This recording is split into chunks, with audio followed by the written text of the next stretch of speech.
You pick up your phone. You didn't decide to. Your thumb was already moving before your brain caught up. Nothing happened. No notification. No buzz. And yet here you are, unlocking a screen for the 40th time today, hoping for something you can't even name. Why does this happen? The real answer is far stranger than willpower or addiction. It has almost nothing to do with the phone in your hand. It has everything to do with a brain that was built for a savannah that no longer exists.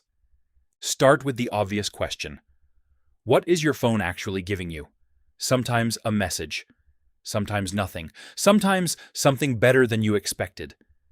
That unpredictability is not an accident. It is the entire mechanism. In the 1950s, a psychologist named B.F. Skinner ran a simple experiment with pigeons and a lever. Press the lever, sometimes get food, not every time, not on a schedule, just sometimes. The pigeons that got food, every single press pressed casually.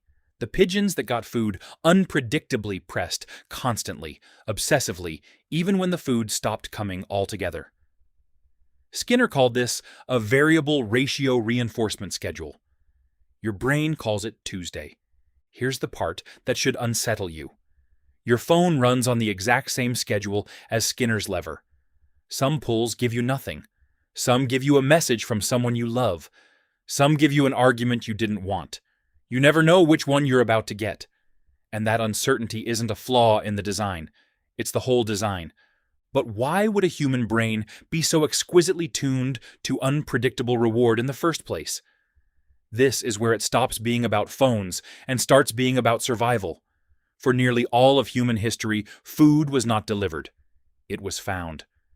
Your ancestors spent their days scanning bushes, riverbanks, and open grassland for something that might or might not be there. A berry patch picked clean yesterday. A fruit tree that hadn't ripened yet. A herd that had moved on overnight. Foraging, at its core, was a search problem wrapped in uncertainty. And searching under uncertainty needed a very specific kind of motivation. Not the motivation you feel after a reward. The motivation you feel before one. Neuroscientist Wolfram Schultz spent decades recording dopamine neurons in primates and found something that reshaped how we understand desire itself. Dopamine doesn't spike mainly when you get a reward. It spikes mainly when a reward might be coming. The chemical isn't a pleasure signal. It's an anticipation signal. It's the feeling of check again. Stanford neuroscientist Robert Sapolsky later showed this effect gets even stronger under uncertainty, not weaker. Take a reward that's guaranteed, and dopamine responds modestly. Take a reward that's only sometimes there, and dopamine surges harder than it ever would for a sure thing. Your brain, it turns out, is more excited by maybe than by yes. Feel that for a second? Maybe is more powerful than yes. That single fact explains an enormous amount of modern behavior, and almost none of it is really about screens. Think about what your ancestors were actually foraging for, beyond food. Not just calories. Information.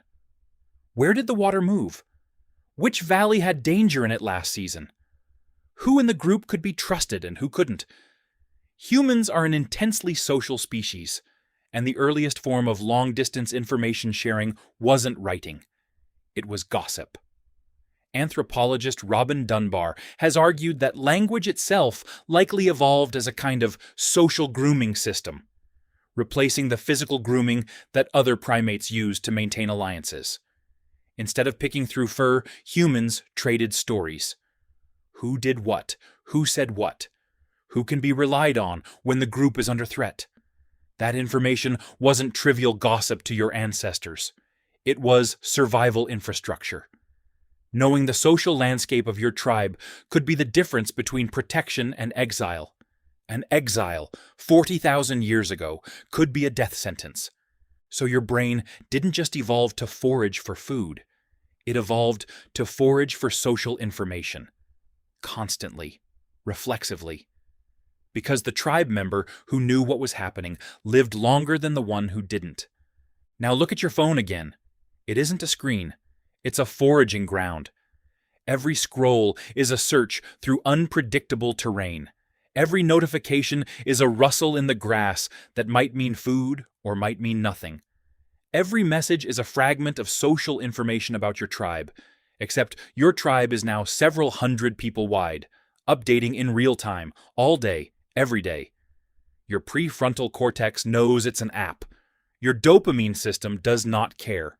It is running foraging software on hardware that is millions of years old, and it cannot tell the difference between a berry bush and a blue light. This is the part where you might expect the story to turn cynical, a lecture about how technology is exploiting your ancient brain. And to be fair, that part is true. App designers have studied variable reward schedules closely, and many products are built specifically to maximize unpredictable engagement. But there's something more interesting happening underneath the cynicism. You are not broken. You are not weak-willed. You are running a search algorithm that kept your ancestors alive for 200,000 years. And it is doing exactly what it was built to do. The problem isn't the algorithm. It's the environment it's now operating in, one with infinite berry bushes and no walking required. Consider what foraging actually cost your ancestors: time, energy, risk. A forager had to weigh whether searching a new patch was worth leaving a known one, a real trade-off biologists call the marginal value theorem, first modeled by ecologists Eric Charnoff, and later applied to human attention by researchers studying digital behavior. Every scroll, every refresh, is your brain running that same calculation in milliseconds. Is it worth checking this patch again? On the savannah, the answer usually cost you sweat and time, which kept the searching in check. On a phone, the answer costs a flick of the thumb. The trade-off that once regulated your searching has been removed entirely. The urge remains.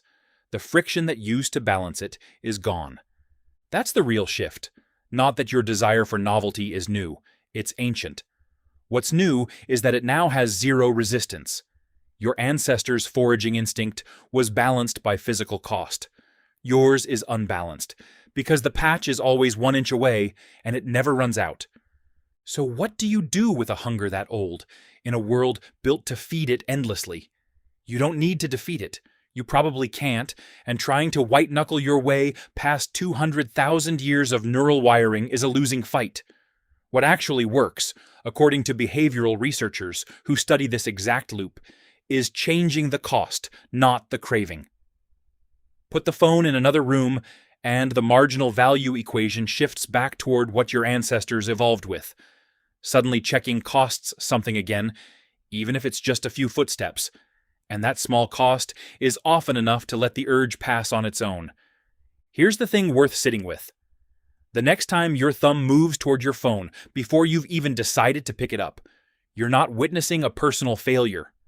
You're watching a 200,000-year-old survival strategy fire in a world it was never designed for.